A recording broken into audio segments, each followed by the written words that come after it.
Ya, kita ini yang memang gelap, kita yang gelap dan ada momentum politik sebelum iya. Oke, ini bukan tagar, bukan hashtag yang lain lagi nih, hashtag ini. utangnya banyak.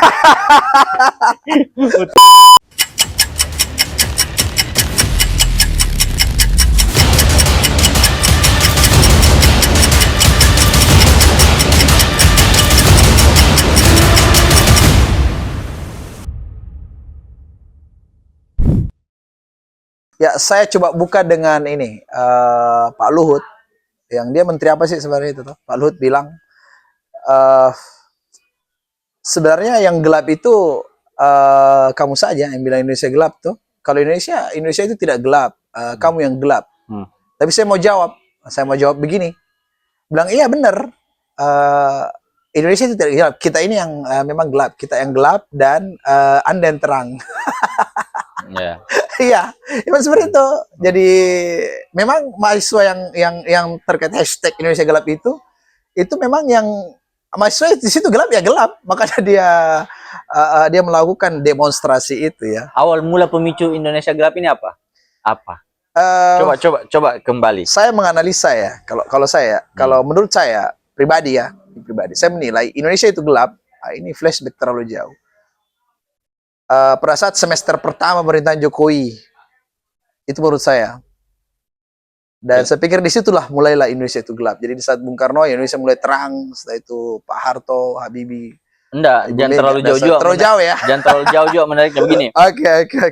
Maksud saya ada momentum politik sebelum kemudian muncul campaign Indonesia gelap. Apa momentum politiknya? Yaitu kalau yang saya lihat pasca kejadian di Hambalan kegiatan Gerindra, Pak Prabowo bilang hidup Jokowi. Oh ya, waktu itu ya, waktu hari ulang tahun kapan? Munaslup. Kalau tidak salah, Munaslup kalau tidak salah. Ya, ketika Prabowo bilang hidup Jokowi. Iya. Menimbulkan banyak pemikiran-pemikiran. Kak Maher sepakat enggak bahwa campaign Indonesia gelap itu berawal dari situ? Gimana pasca kegiatan itu? Iya. Ya, Indonesia gelap itu mulai dari situ. Yeah. Cuma kalau persepsi saya lagi, kalau saya berpikir lebih jauh lagi tentang pemikiran saya, Indonesia itu gelap sudah lama. Cuma mungkin pasca Pak Prabowo mengatakan bahwa hidup Jokowi itu, ya disitulah terbitlah hashtag Indonesia gelap yang membuat Pak Luhut mengeluarkan statement yang tadi yang saya bilang gitu kan. Dan makanya saya jawab tadi, kalau iya Indonesia itu gelap, dia bilang yang gelap itu kamu aja. Indonesia itu baik-baik saja, dan saya pun jawab bilang iya. Artinya kan kita gelap. Campaign utamanya kan peringatan darurat. Dirangkaikan dengan lambang burung Garuda yang kemudian belakangnya hitam atau gelap. Hitam atau gelap. Campaignnya kan gitu. Campaign sebelumnya kan peringatan darurat, Indonesia darurat pada saat MK akan memutuskan akan memutuskan batas umur untuk pencalonan kepala daerah yang diduga untuk salah satu untuk meloloskan Kaisang. Kan anaknya Jokowi. Oh, yang itu. Iya, itu peringatan darurat itu. Kemudian terbit lagi peringatan darurat dengan tagar Indonesia gelap. Ini lebih ke arah ekonomi, efisiensi, walaupun sebenarnya awal munculnya kalau menurut saya adalah riak-riak dari politik yang kemudian yang pada kegiatan di Hambalan itu. Iya. Pak Prabowo bilang hidup Jokowi. Hidup Jokowi. Ya. Yang menimbulkan banyak persepsi negatif tuh, pro kontra. Tapi campaign yang sebelumnya peringatan darurat yang ke MK itu berhasil nggak? Enggak kan? Pada akhirnya kan blunder juga. Iya pasti. Blunder juga. Pada akhirnya kan MK nggak mensahkan. Tidak. Jadi zuzonnya orang-orang yang membuat tagar tagar Indonesia gelap ini bisa dikatakan juga susun ketika muncul antitesa dari campaign ini bahwa tidak berikan waktu Pak Prabowo untuk bekerja dulu. Oke, gini loh ya. Gini loh ya. Bagaimana? Oke. Artinya ini tadi Anda bilang kita harus ini positif ya, beri kesempatan. Oke, it's okay. Cuma persoalannya adalah Presiden Prabowo bilang hidup Pak Jokowi itu seakan dia memulai pemerintahannya dengan cara seakan dia itu kesannya itu ya ini gara-gara Pak Jokowi ini, padahal kan tidak itu peruannya beliau. Seakan-akan dia mengangkat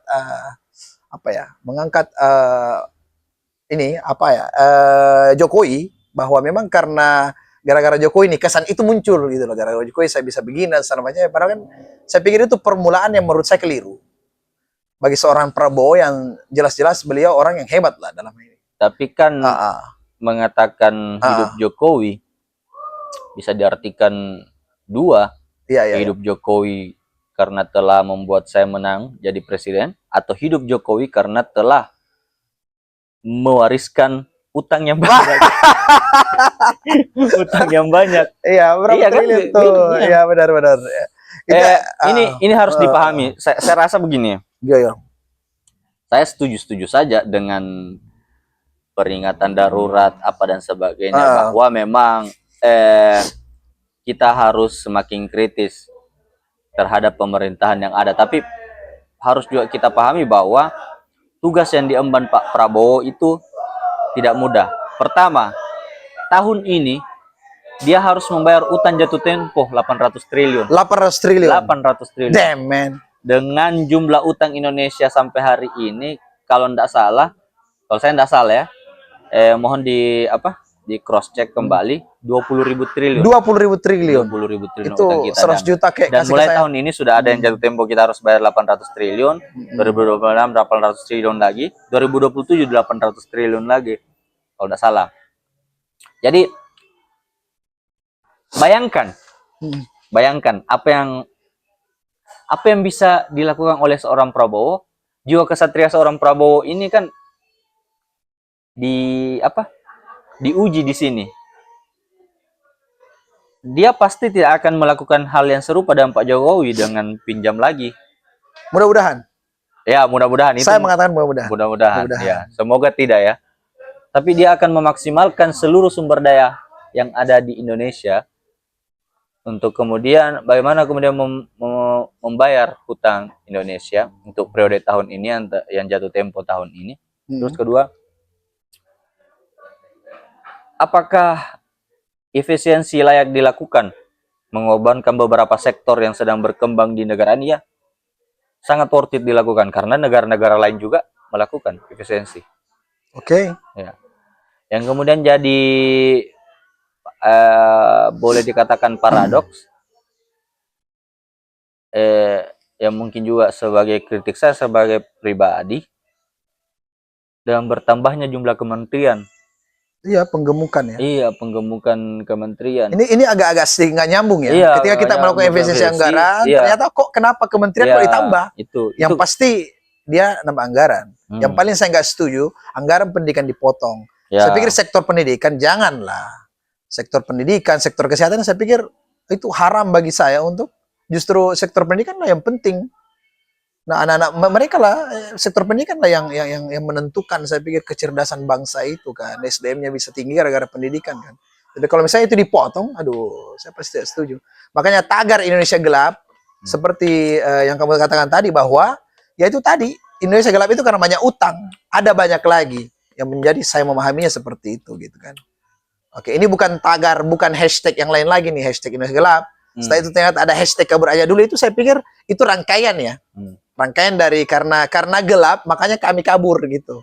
Itu saya berpikirnya ke situ gitu kan. Cuma hashtag Indonesia Gelap ini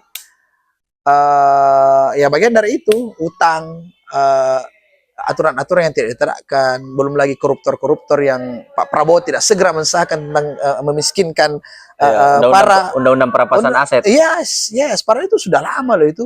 Mulai dari Jokowi itu dulu. Tapi ternyata tidak dimaksimalkan perampasan aset itu. Akhirnya yang kena itu, yang kena siapa, yang 30 triliun itu siapa, yang suaminya siapa, yang lupa namanya, siapa namanya, yang Sandra Dewi itu suami, Harvey Muiz. Iya, Harvey Muiz itu sekarang sudah 20 tahun ya. Oke, 20 tahun punya harta 30 triliun, anggap saja kita salah, 50%-nya itu banyak juga, Bos. Dan itu bisa menghidupi 7 turunan itu. Jadi menurut Kak Maher ini, Prabowo masih tebang pilih? Saya pikir seperti itu. Karena persoalannya begini, Prabowo masuk pada saat Oke guys, ini dipotong. Potong TikTok. Nggak serius, Prabowo itu masuk pada saat memang sistem politik ini sudah ada. Bawaannya Jokowi. Yang sudah simpan siur kemana-mana dan segala macamnya. Gitu kan? Ya, Prabowo masuk, anggap saja kita berpikiran positif. Prabowo masuk memperbaiki, oke, dia memperbaiki dalam kondisi sudah rusak parah. Saya pikir kita akan menyaksikan tambalan sana-sini gitu kan. Seperti itu. Makanya tagar hashtag Indonesia Gelap yang kemudian Pak Luhut bilang kamu aja yang gelap, makanya kembali saya ulang lagi, saya jawab, iya benar kami ini gelap, Anda terang. Karena memang Anda di lingkaran itu gitu kan. Seperti itu gitu loh. Atau gimana? Tapi bagaimana respon Kak Maher soal Danantara? Danantara, tahu Danantara? Saya tidak tahu saya. Danantara siapa? Apa itu? Danantara itu yang sementara diluncurkan oleh pemerintah ya. Untuk kemudian suatu badan yang mempunyai cara main sendiri untuk mengelola 14.000 triliun aset negara. Maksudnya Danantara ini apa? Dia semacam perusahaan holding untuk investasi. Dan itu BUMN? Ya BUMN. Itu Danantara. Sorry, mungkin saya yang telat. Saya baru dengar itu. Nah, Danantara dan yang menjadi apanya? CEO, apakah istilahnya CEO? Iyalah. Ponakannya Luhut. Ya. Iya. Pak Luhut. Sorry Pak Luhut. Bapak enggak tahu itu Danantara? Saya baru tahu itu. Aduh. Ya. Yang mana? Dana yang apa? Yang cuman berhak diatur sama itu kan? Iya. Oh, pernah dengar? Pernah dengar. Serius? Bagus ini. Danantara. Ini hebat nih. Masuk frame sini. 14 masuk di sini. Yang mereka atur sendiri. Iya, kayak Temaseknya Singapura, kayak Al Hasananya Malaysia. Jadi ceritanya negara bikin itu untuk diatur untuk melakukan investasi. Yang lain yang berhak. Iya. Yang berhak. Iya. Waduh, ini apa nih? Makanya hashtag Indonesia Gelap itu penting. Itu sudah gelap itu. Enggak dong. Saya pikir gimana? Saya pikir setiap gini ya. Kan kita tahu ya, setiap pengolahan negara, pengolahan uang negara, baik dari manapun sumbernya itu, saya pikir kita harus transparan. Kalaupun muncul hal-hal itu, apapun itu namanya, dan itu menjadi, dia bahkan tidak bisa diaudit begitu. Tidak bisa diperiksa begitu oleh badan tertentu, BPK BPK dan segala macam. Punya dewan audit sendiri, nggak tahu, coba kita. Dewan audit sendiri itu, ini nih, aduh ini nih yang beginian nih. Ini gelap lah. Maksudnya gelap itu ya kita gelap, makanya kita pada akhirnya tidak jelas lagi nih pertanggungjawaban dana tersebut. Aduh, ya beginilah. Coba cek-ceklah di situ dulu. Cek-cek dulu. Danantara merupakan badan pengelolaan Danantara itu Sovereign Wealth Fund (SWF) yang tugasnya untuk mengoptimalkan kekayaan negara dari investasi tersebut. Nama Danantara memiliki nama filosofi, tidak penting itu. Danantara adalah konsolidasi semua kekuatan ekonomi kita yang ada di pengelolaan BUMN. Itu nanti akan dikelola dan kita beri nama Danantara, ujar Pak Prabowo.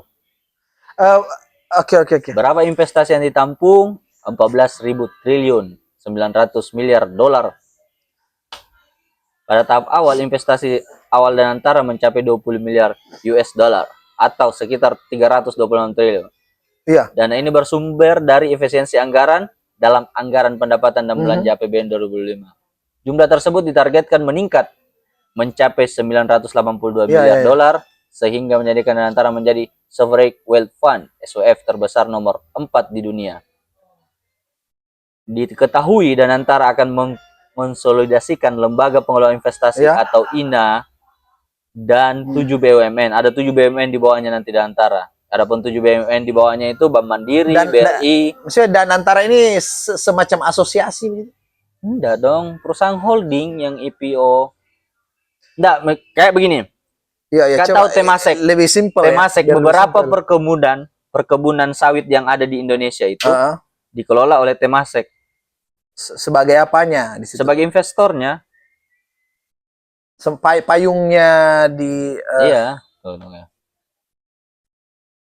iyalah, artinya saya pikir ini kan rakyat, kita bicara publik ya, rakyat awam seperti saya dan intinya sana tuh nelayan-nelayan yang nggak ngerti apa-apa, dia pasti nggak ngerti tentang begitu-begituan. Kalaupun persoalannya adalah yang begitu-begituan ini yang membuat Indonesia itu malah saya pikir semakin ya semakin gelap lah, semakin abu-abu gitu tentang pengelolaan dan anggaran Jadi, negara ini. Seperti itu. Simpelnya ya begini. Hmm.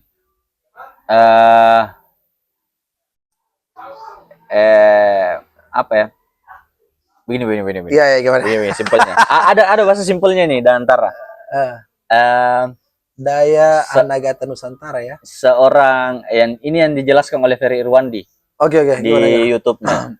Dan antara itu kayak begini. Oh, iya, Katakanlah ada seseorang yang namanya Pertiwi. Oke. Pertiwi. Terus punya pendapatan. Terus punya anak-anak juga yang sering memberikan mereka uang.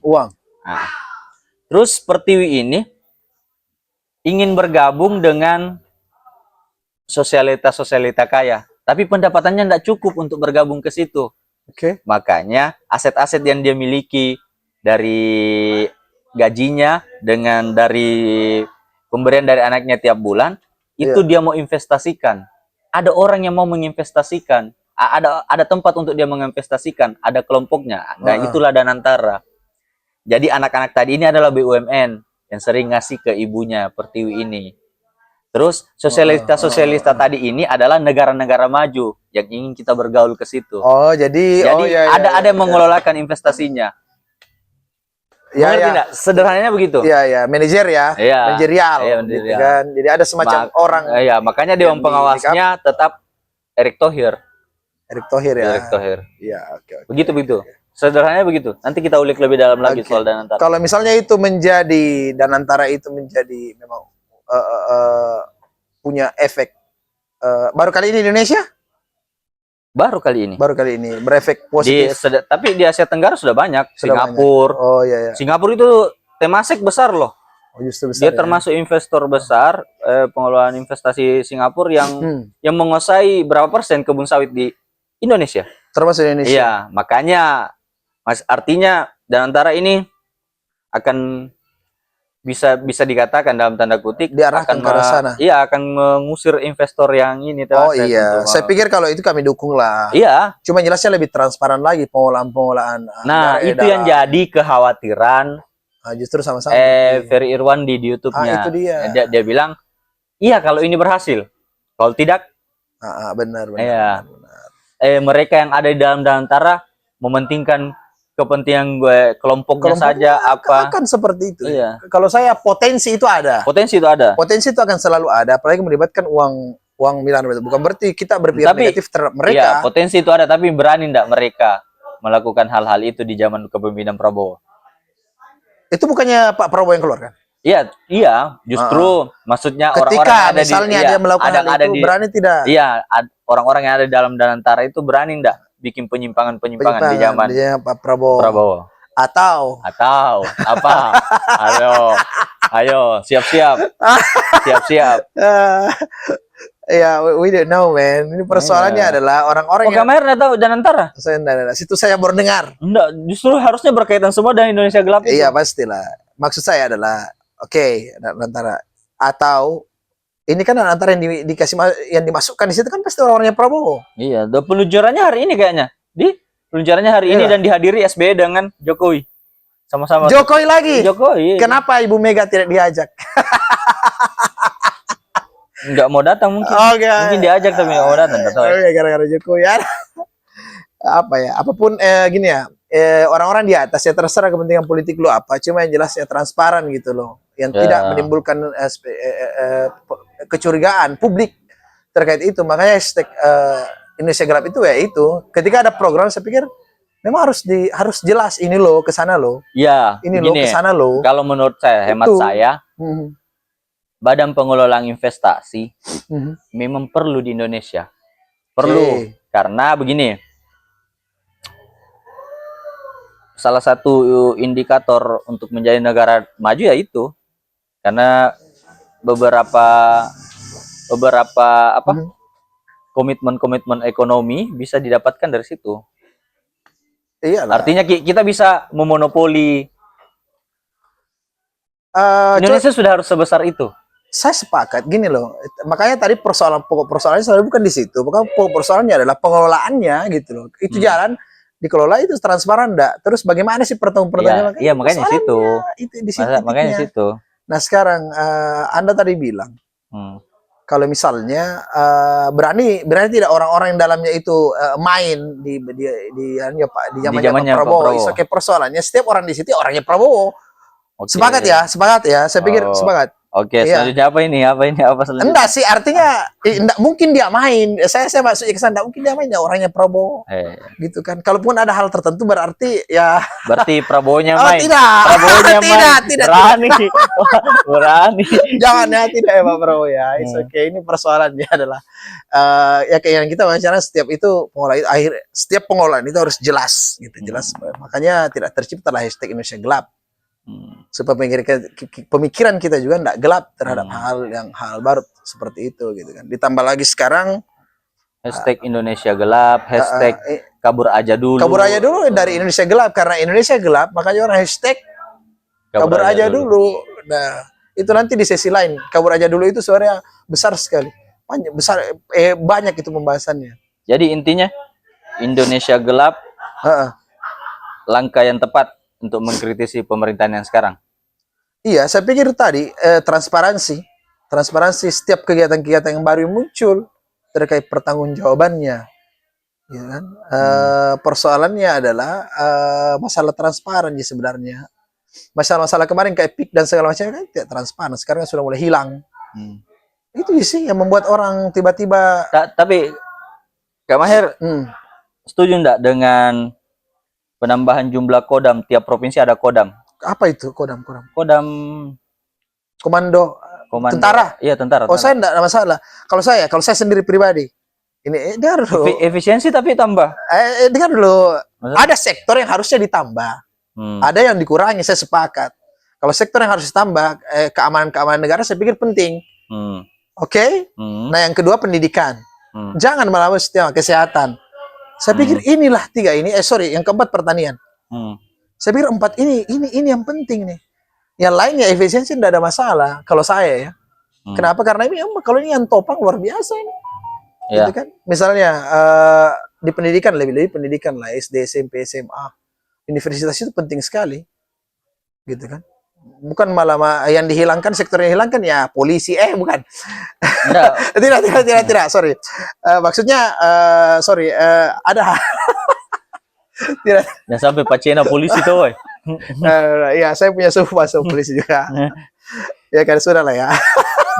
Enggak, maksudku kita fokus di anunya, di kodamnya.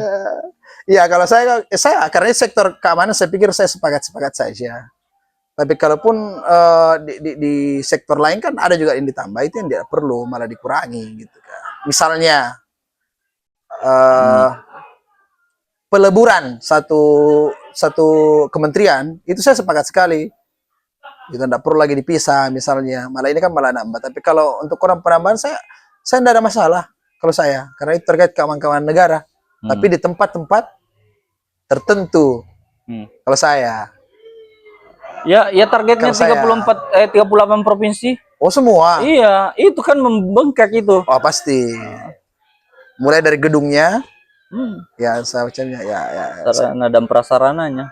Ya, sarana prasarana jelas. Cuma ya, saya pikir kalau belum penting enggak apa-apa. Tapi kalau di wilayah yang rawan konflik sebenarnya tidak ada masalah ya. Tapi kalau untuk kan Indonesia, sudah ada semua. Oh, itu sudah terjadi. Terbagi wilayah, betul. Waduh. Sudahlah. Jadi nggak nyambung ya. Terus bagaimana terkait yang pegawai yang masuk 3 hari 4 hari itu? Apa? Yang enggak lagi masuk full time sampai 1 minggu. Ya itu kan efisiensi. Efisiensi katanya akan seperti itu. Saya setuju kalau yang itu. Saya juga setuju. Saya setuju. Saya pikir nggak perlu banyak. Ada yang bagus, kurangi Iya. pegawai juga. Harusnya setiap warga Indonesia Ah, jangan terlalu fokus urus administrasi di pemerintahan. benar. 3 hari kalau mau ngurus apa-apa di 3 hari itu. Selesaikan. Setelah itu ya bikin usaha. Bikin usaha. Kalau ini saya sepakat. Hmm. 3 hari itu 3 harinya berwirausaha ya apa Hmm. saja. Saya pikir itu lebih produktif tuh. Hmm. Omset bisa lebih banyak itu dalam satu daerah. Kalau itu saya sepakat. Tapi tentunya 3 hari itu harusnya lebih disiplin dong. Ya. Intinya enggak main-main ya. Saya juga pernah berpikir begitu, terwujud ya. Bagaimana ya kalau orang berkantor dari Senin, Selasa, Rabu saja. Sampai Kamis lah paling jauh. Jumat, Sabtu, Ahad itu Dan ya, itu sudah libur. Dan itu kemungkinan akan terjadi. Bagus. Saya sepakat itu. Karena kan efisiensi akan lari-larinya ke situ. Swasta juga bagus juga. Oh tidak ya kalau swasta. Udah tahu. Sektor swasta tidak ya. Iyalah, cuma ya itulah mudah-mudahan Indonesia gelap hashtag Indonesia gelap ini Indonesia bisa lebih kedepannya Prabowo bisa menerangkan akhirnya dari hashtag Indonesia gelap menjadi Indonesia terang Indonesia terang. berdasarkan targetnya Jokowi apa Indonesia 4.0 tahun 2050 bukan 2050 ya iya 2045 ya berapa ya mudah-mudahan ya seperti itulah. Thank you atas waktunya. Nanti kita bahas yang lain lagi. Oke, thank you. Stay tune in Cerita Lepas. Wes. On Cerita Lepas on.